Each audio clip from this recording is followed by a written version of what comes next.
I Golf TV, waking up your game. Dave Marsh, iGolf TV, back once again. I want to give you a very simple message today, and it's the way that you control the divots, the size of your divots. I've noticed something for controlling distance.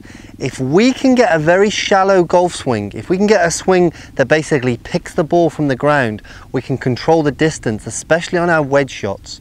Now, if you follow the things that I've told you about building the golf swing, you're already starting to get a golf swing that's going to be on plane. On plane is one of the crucial factors for getting the right kind of depth of divot and ultimately getting this very shallow attack on the golf ball.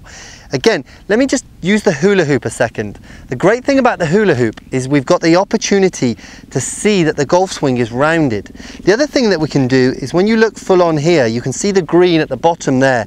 Depending on where the circle goes, depends obviously where it comes into contact with the ground. Now, to basically create the most shallow angle of attack, we want to stay as stable through our golf swing as possible, and we want to keep on plane. So if we can keep the golf club traveling around this circle, number one, coming this way, not coming over this way. This creates a lot of steepness in the swing if we begin to come over the top. But if we can keep the golf swing basically just on that line that we begin to learn down here, then once we begin to hit the ball, we can then look at controlling our divot depth. What I see a lot of players is driving too much down into the ball. We don't need to go too deep down into the ground. We really just want a motion where we're basically leading the hands in front of the club head, and then we're picking that golf ball off the ground. And what I see is players that swing the club too much upright are going to get down into the ground and create a lot of spin on the golf ball. We're not using a TrackMan device today, but when you're around TrackMan, you can see the incredible amount of spin that's put on the golf ball, and I'm trying to teach you to swing in a way that basically reduces that amount of spin. And one of the things that I've definitely seen is having more of a shallow attack. Now, the best drill that I've really found to explain this to players is actually to hit some golf balls and try not to touch the ground. So we're setting up, we're doing everything exactly the same, and you're going to see that almost there's no grass going to come up. I'm just going to get used to that feeling of rotation through. You can see I just picked the ball off there. I'm not hitting the ball thin.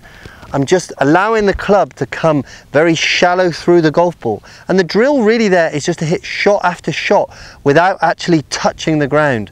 If you're going to a driving range and you're using a mat, a really great drill is to take a piece of A4 paper, put that on the mat, then put the golf ball on the piece of paper and hit the shot from there.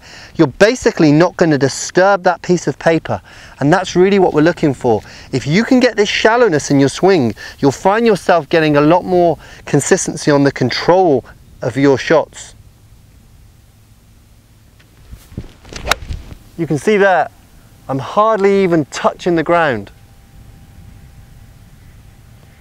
And even when I'm doing a video to you, you can still see I'm working on being shallow in my golf swing there, but I'm still never forgetting the fact of holding my finish.